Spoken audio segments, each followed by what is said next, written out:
Assalamualaikum warahmatullahi wabarakatuh.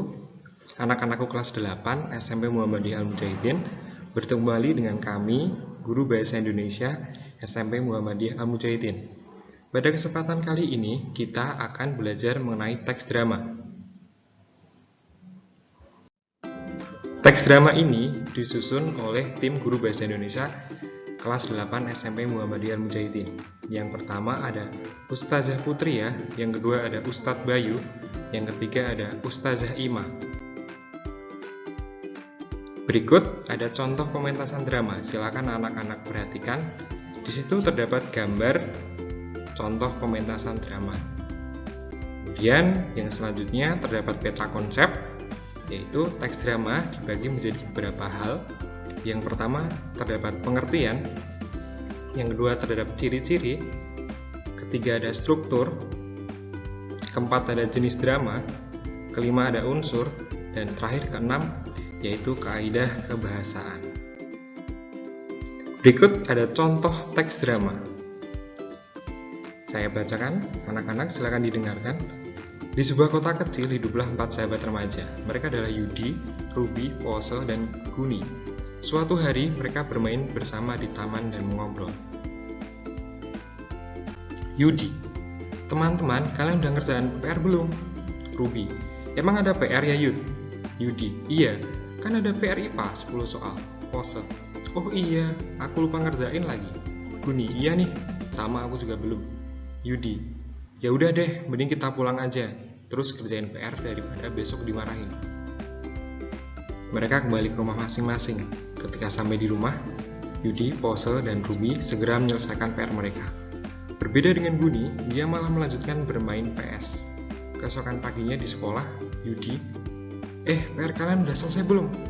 Pose dan Ruby bersama-sama menjawab, sambil melakukan tos. Oh, jelas sudah dong. Yudi, kalau kamu nih? Guni, aku tadi malam nggak sempat kerjain PR. Yud, aku main PS. Hehehe. Yudi, ya ampun nih, terus nanti gimana? Kamu kok malas belajar? Guni, itu gampang aja kok. Kemudian bel masuk pun berbunyi. Semua siswa segera masuk ke kelas masing-masing dan guru mereka, Pak Tony, masuk ke kelas. Nah, itu adalah contoh dari teks drama. Kemudian yang selanjutnya, pengertian dari teks drama. Menurut Moulton, tahun 1957, drama adalah hidup yang ditampilkan dalam gerak. Dengan kata lain, teks drama adalah teks yang menggambarkan cerita dan watak manusia melalui peran dan dialog yang dipentaskan. Kemudian yang kedua ada ciri-ciri. Yang pertama, ciri-ciri teks drama adalah berupa cerita. Yang kedua, berbentuk dialog. Yang ketiga, dipentaskan. Dan yang selanjutnya, yaitu struktur teks drama. Ada 3 struktur teks drama di sini. Yang pertama ada epilog, prolog, dan dialog. Dialog sendiri dibagi menjadi 3. Ada orientasi, komplikasi, dan resolusi. Selanjutnya, prolog. Prolog adalah pembukaan atau pendahuluan dalam sebuah drama. Bagian ini biasanya disampaikan oleh pencerita atau dalang atau narator atau tokoh tertentu untuk menjelaskan gambaran para pemain, latar, dan peristiwa pendahulunya. 2. Dialog. Dialog adalah interaksi antar tokoh dalam bentuk percakapan.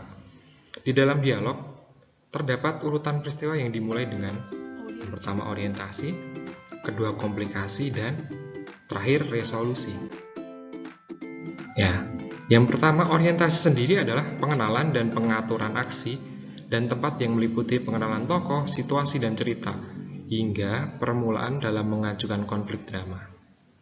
B. Komplikasi, bagian tengah cerita. Dalam komplikasi, konflik mulai berkembang. C. Resolusi, penyelesaian dari komplikasi atau berbagi rintangan yang melalui tokoh utama. Yang ketiga ada epilog.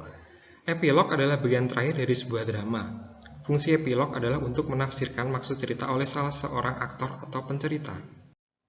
Yang keempat, jenis drama. Berdasarkan keberadaan naskah, jenis drama dibagi menjadi 2, yaitu modern, yaitu menggunakan naskah, dan tradisional tanpa naskah. Kemudian berdasarkan penyajian kisah terdapat 8. Yang pertama ada tragedi, komedi, sendratari, opera, melodrama, farce, dan tablo. Kemudian berdasarkan sarana ada drama boneka, drama wayang, drama film, drama panggung, drama radio, dan drama televisi. Kelima, unsur drama.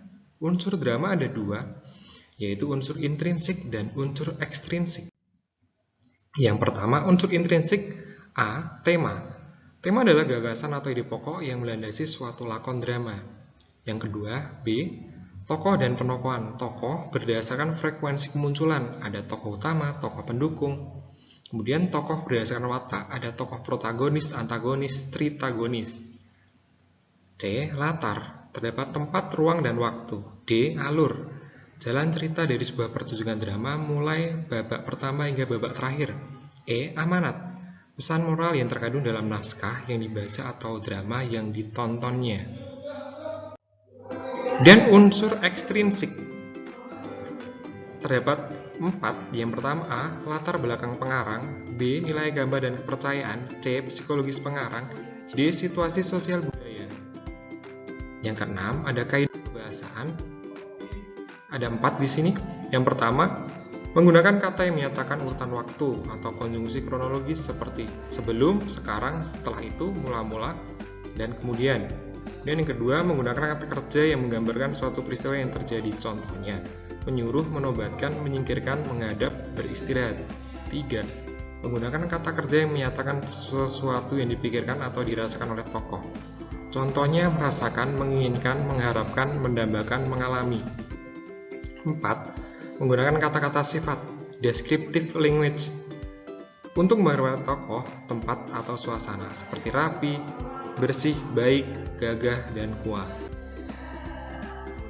Terima kasih. Sekian dari kami, tim Guru Bahasa Indonesia SMP Muhammadiyah Mujahidin.